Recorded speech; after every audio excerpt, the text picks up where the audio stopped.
Olá pessoal, sejam bem-vindos. Nessa aula nós vamos falar sobre salários e desemprego. Vamos embora?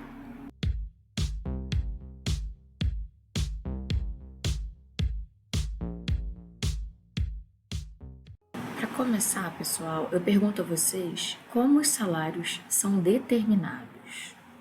Já pensaram nisso? Vamos utilizar o modelo de oferta e demanda de um bem que vimos anteriormente em análise microeconômica, a quantidade ofertada de trabalho versus a quantidade demandada de trabalho gera o salário real. A quantidade de trabalho, gente, é igual ao número de trabalhadores ou horas de trabalho em um determinado período, podendo ser mês, ano, semana, por aí vai. O salário real é igual ao poder de compra do salário em relação a uma cesta de bens em um determinado período. Vamos começar falando sobre a demanda de trabalho. Respondendo a nossa pergunta, quem demanda trabalho? Geralmente, pessoal, as empresas que precisam de trabalhadores para produzir bens e serviços. Eu também posso citar as famílias que necessitam de trabalhadores para serviços domésticos, por exemplo. Considere uma firma que produz o bem Y utilizando trabalhadores. Bom, qual é a quantidade ótima de trabalhadores que a firma deseja contratar? A resposta é a seguinte: a firma seguirá o princípio básico que orienta o processo decisório. Deverá contratar trabalhadores até que o benefício marginal, ou seja, a receita adicional proporcionado pelo último trabalhador, seja igual ao custo marginal desse trabalhador. L, aqui representa o número de trabalhadores, ele será contratado até o benefício marginal se igualar ao custo marginal. Só lembrando, o benefício marginal vem da derivada do benefício e o custo marginal vem da derivada do custo. Uma firma em concorrência perfeita no mercado do produto consegue vender qualquer quantidade ao preço P1 fixado no mercado. Da mesma forma, se o mercado de trabalho é competitivo, a firma poderá contratar qualquer número de trabalhadores ao salário W1 vigente no mercado. Portanto, o custo marginal de contratar um trabalhador adicional é o salário medido em reais. Este trabalhador, pessoal, adicional proporcionará um aumento na produção física, produto marginal do trabalhador, que, multiplicado pelo preço do bem, gerará um benefício marginal, ou seja, uma receita adicional em reais. Aqui, pessoal, o benefício marginal pode ser ilustrado nesse diagrama que vocês estão vendo na tela.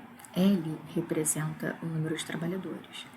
D de Y sobre D de L é a derivada da produção em relação à quantidade de trabalhador, que eu chamo de produtividade marginal de L, ou seja, a produtividade marginal do trabalho.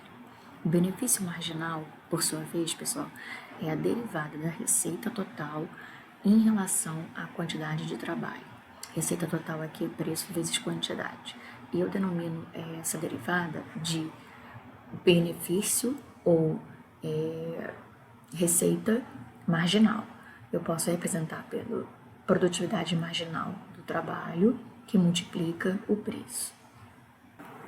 Portanto, pessoal, a quantidade de trabalhadores deve ser contratada até que o salário W1 seja igual à produtividade marginal do trabalho vezes o preço do produto que ele oferece, P1.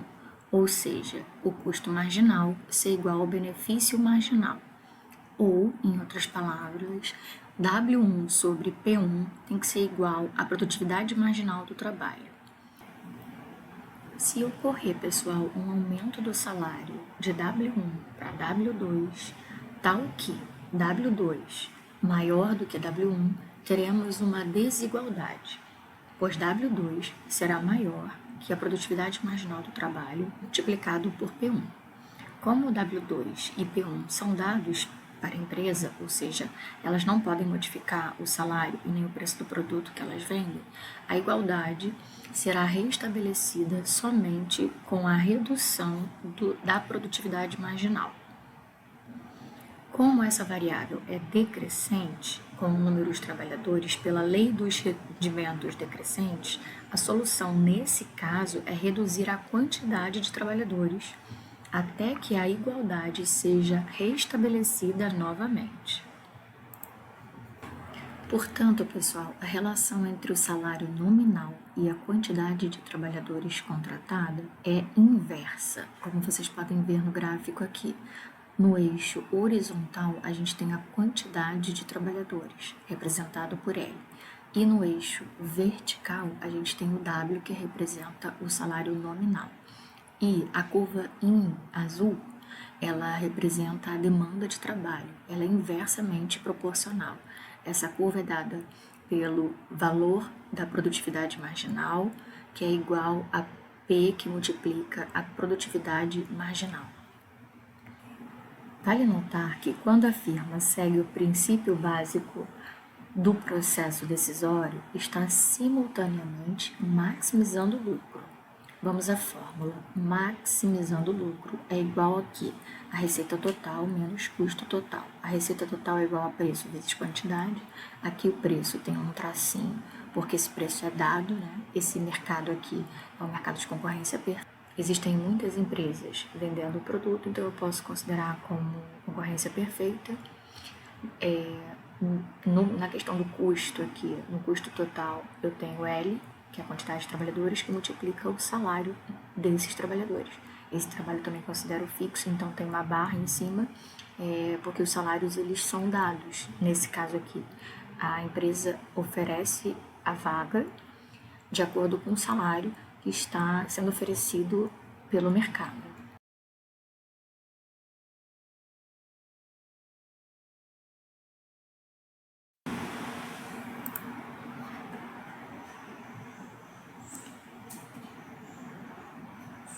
Pessoal, para escolher o L, né, o número de trabalhadores que maximiza o lucro, efetuamos a primeira derivada da função de lucro e igualamos a zero. Então, a gente vai pegar aquela função de lucro e vai derivar em relação à quantidade de trabalho e depois igualar a zero.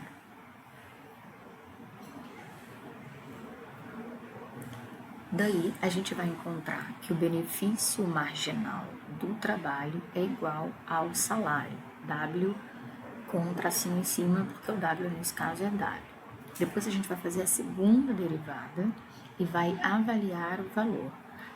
Como eu quero o ponto de máximo, eu quero que a segunda derivada seja maior do que zero, ou seja, a produtividade marginal deve ser decrescente. Esse é o ponto de maximização de lucro. Nesse ponto, eu vou encontrar a quantidade ideal de L, de trabalhadores. Agora, pessoal, a gente vai abordar o tema 2, que é o deslocamento. Bom, agora eu quero que vocês pensem como o salário ele é determinado. Vamos manter, pessoal, temporariamente o nível geral de preços constante. O que acontece com a curva de demanda de trabalho quando o preço do bem muda? Essa é a questão. Inicialmente, a empresa está contratando L1 trabalhadores, com a condição que eu já falei anteriormente. L1 trabalhadores quando W1 é igual à produtividade marginal de L1, que multiplica o preço 1. Se o preço do bem aumenta de P2 para P1, logo W1 é menor do que a produtividade marginal de L1 vezes P2. Para atingir a igualdade novamente, a empresa deverá contratar mais trabalhadores, reduzindo a produtividade marginal do trabalho, para restabelecer a igualdade. Nota aqui, pessoal, que com mais trabalhadores, a produtividade marginal cai devido à lei dos rendimentos decrescentes. Então, L2 é maior que L1, então W1 é igual à produtividade marginal do trabalho 2, que multiplica o preço 2. Portanto, um aumento no preço do bem, mantido o salário nominal e o nível de preços constantes, o que significa que o salário real permanece o mesmo, desloca a curva de demanda de trabalho para a direita, como vocês podem ver aí no gráfico. Agora, pessoal, o que acontece com a curva de demanda de trabalho quando a produtividade do trabalho aumenta? Inicialmente, a empresa está contratando L1 trabalhadores com a condição de L1 gerar W1 igual à produtividade marginal de L1 que multiplica P1. Se a disponibilidade de uma nova tecnologia eleva a produtividade do trabalhador, a produtividade do trabalhador L2 é maior do que a produtividade marginal do L1. Logo, W1 é menor que a produtividade marginal de L2 que multiplica P1. Novamente, pessoal, a empresa deverá contratar mais trabalhadores, reduzindo a produtividade marginal de L, para restabelecer a igualdade. Note que, com mais trabalhadores, a produtividade marginal cai devido à lei dos rendimentos decrescentes. Nesse caso, L1 maior que L2, então W1 é igual à produtividade marginal de L2 que multiplica P1.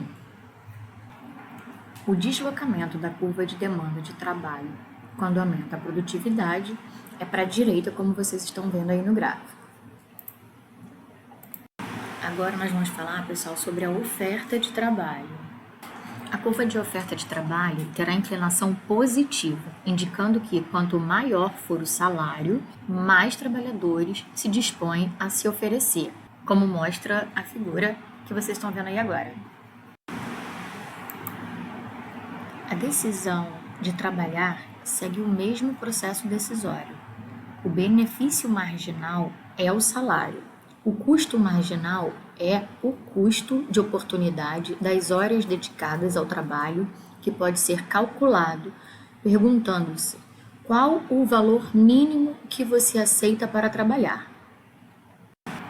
Agora vamos falar um pouquinho sobre o deslocamento da curva de oferta de trabalho. Na análise macroeconômica, pessoal, o principal fator de deslocamento da curva de oferta de trabalho é o tamanho da população em idade ativa para trabalhar.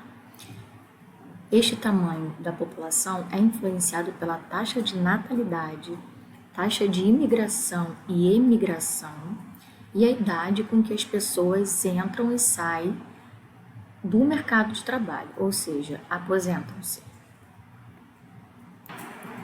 Um aumento da população em idade ativa para o trabalho desloca a curva de oferta para a direita.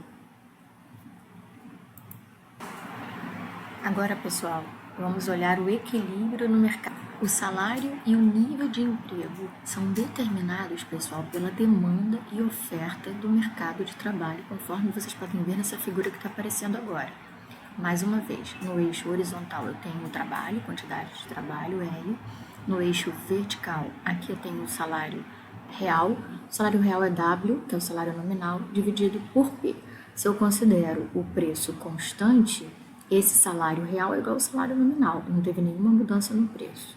A curva de oferta é positivamente inclinada e a curva de demanda é negativamente inclinada. O equilíbrio desse mercado é nesse ponto onde as duas curvas se encontram. Então, nesse caso aqui, L1 é o equilíbrio, né, a quantidade de trabalho que dá o equilíbrio no mercado de trabalho, e W1 sobre P, o preço do trabalho, né, o salário. Agora uma questão, pessoal, por que a taxa de desemprego não é nula? No modelo de oferta e demanda de trabalho, com salários reais flexíveis, em equilíbrio, o desemprego será sempre zero. Então, por que há desemprego? Essa é uma questão. Existem duas explicações. A primeira é o seguinte: o racionamento do emprego. O salário real vigente no mercado é sempre maior do que o salário real de equilíbrio, conforme pode ser observado lá naquela figura que eu já mostrei. O salário real seria W sobre P2, ao invés de W sobre P1. E a oferta de trabalho, L2, seria maior do que a quantidade L0 demandada pelas empresas. A diferença entre a quantidade ofertada de trabalho e a quantidade demandada de trabalho estabelece o desemprego. Para aceitar esse argumento, é necessário explicar por que os salários reais não caem para eliminar o desemprego. Há 3 justificativas para isso, pessoal. A primeira é que o salário mínimo impede a queda do salário nominal. Segundo, os trabalhadores já empregados conseguem evitar a queda de salário, seja porque possuem uma qualificação específica que não é encontrada nos trabalhadores desempregados, seja porque os sindicatos não permitem a redução de salários. E, por último, as empresas pagam um salário mais elevado para manter os trabalhadores motivados devido ao problema de informação assimétrica. A empresa não consegue fiscalizar plenamente o desempenho dos trabalhadores e paga um salário maior para estimular a produtividade do trabalhador. A mensagem da empresa é: trabalhe com afinco, que se você for despedido, não encontrará o mesmo salário no mercado de trabalho. A busca de emprego. No mercado, há sempre novos empregos sendo criados e outros sendo destruídos. Empresas surgem e desaparecem. Inovações tecnológicas mudam o perfil desejado dos trabalhadores.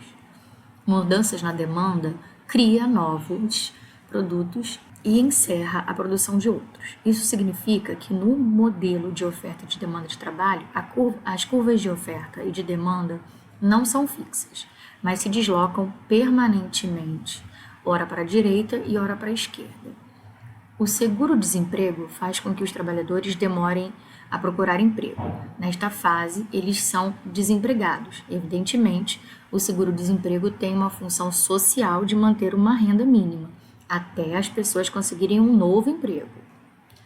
Por essa aula é só, pessoal. Espero que vocês tenham gostado e aprendido, e até breve.